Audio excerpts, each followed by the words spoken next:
This is the Big O Show. This is the Big O Show.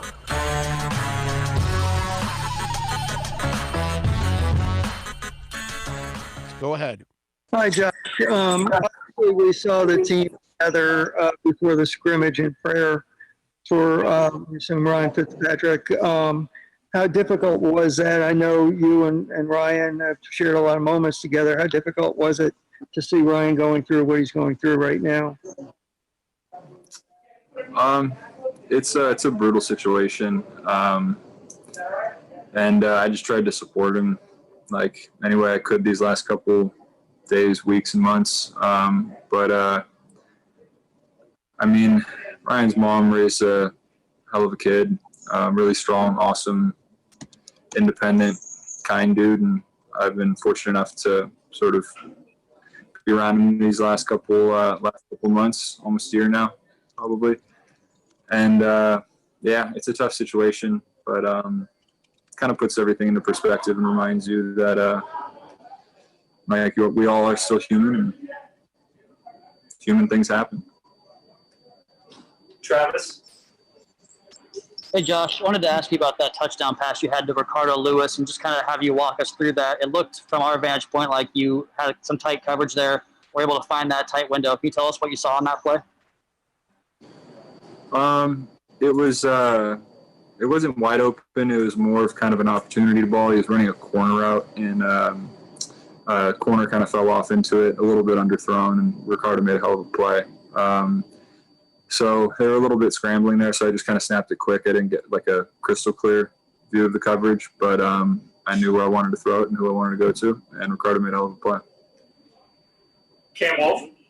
Hey, Josh, you had what I guess in my view looked like the throw of the day to Malcolm Perry down that right sideline, what looked like a go route. Can you kind of tell me on what you saw and trying to get it to him right on the money, with tight coverage? So it's not really a part of our read, but the first two guys I was going to kind of got trapped inside on some out-breaking routes. Like in my vision through them, I kind of see the go behind it and kind of just noticed that Malcolm might have stepped on it and just thought I'd chuck it. There's only one safety in the field, so I didn't think he was going to track it down. But yeah, it really wasn't kind of a plan. It was more of a reaction because my first couple of guys got stuck inside. Yeah, I mean. Yeah. Josh Tolentino?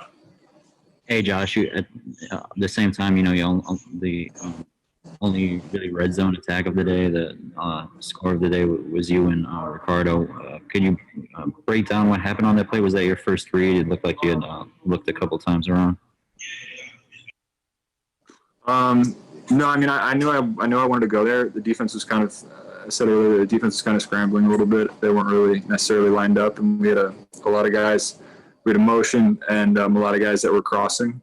So we knew there was going to be some communication issues. And so the deepest developing route was the one I was planning on throwing to. So I just kind of slid over to it, tried to let everyone get confused, and then put it up in the back pylon for Ricardo to make a play. We got time for a couple more. We'll go to Safed. Josh, at the end of the day, the scoreboard read Rosen 10 and 2 of 6. What does that mean to you, if anything? And what was your reaction when Coach asked you to get back on the field with about 3 minutes left, pulling to I don't really think it means anything. I don't really think there's much to look into. I mean, we manufactured some situations throughout the game for the sake of practice. So, like, we had some 2-minute drills that weren't necessarily 2-minute. We had a fumble in my drive that we didn't rule a fumble just for the sake of we wanted to keep it going. There were a couple first downs. We just moved it along. So I wouldn't really look anything into that. But it was definitely a sloppy day, I would say, on offense overall. I mean, I carried a good amount of the burden with that. I was a little slow calling plays. And I think I was just a little bit sort of slow overall. And I think tried to get everyone on the same page, moving a little quicker in the second half. And near the end of it, I think we put a really good drive together. But I think it's we have a lot of things to learn and or a lot to learn from now. And I think there's some good film to watch and get better. Now, what I love about that answer was, one, he informs the media about how some of those situations are manipulated where he probably could have lost points because, like he said, in that fumble, they wanted to keep the drive going, and then that would have obviously stopped his drive because apparently he ended with more points than Tua in the scrimmage, which I got to tell you, it's not the end of the world if Rosen is playing a little better than Tua. That would actually make a lot of sense. Rosen's going into his third year. He's had to deal with like 77 offenses since he's been in the NFL, only going into his third year. So he's had a lot of experience of all of that, and trying to understand different offenses. And for the last year, they've actually taught him how to read defenses and coverages and the adjustments that you've got to make at the line, all those kind of things that he never did at UCLA. So he is growing, and he's growing mentally. I think physically he's the best talent out of the three guys, as it is. He's got the most talent out of the three guys. Okay? All right? Tua might be the better quarterback, is how he's viewed, but when it comes to ability, that's the guy that's got the bigger arm. He might be the guy that's the better, maybe even better athlete too. You know what I mean? He can run around too. So, although Fitz does a really good job for a 47-year-old man. He does, man. You got to give him credit. He is 47. So what I love is the attitude that he has about this. And then when you heard him earlier talk about how good of a person Fitz is, don't discount that how priceless it is, because Fitz has been through hell and back. He's been benched more times than he can remember. He's made more mistakes than he can remember. And so you get to learn off of all of that. And so while you're going through your struggles and trying to figure out how to play at this level, Josh and Tua, you get to learn from a guy that's also had his share of struggles and how he deals with them on and off the field now. And it's really priceless for a guy like Josh and Tua to have a guy like Fitz to actually learn from, and that he's willing to show you exactly what you need to learn.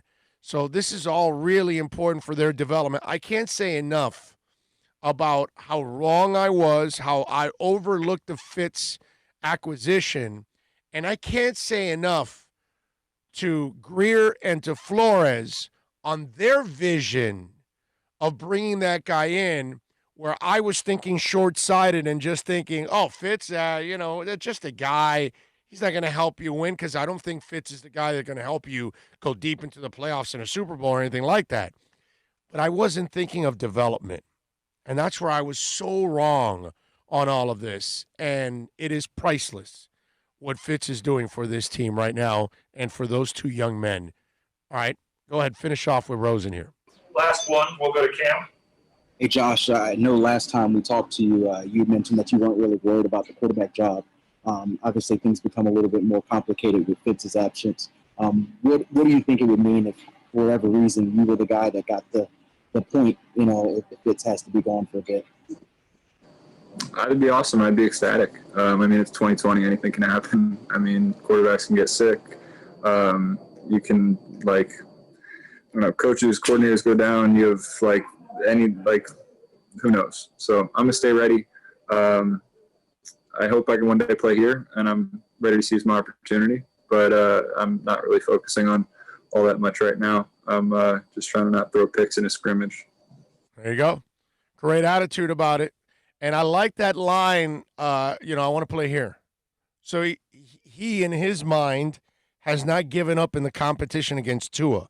I understand that the coaching staff and the front office chose Tua, so they feel that he's the future.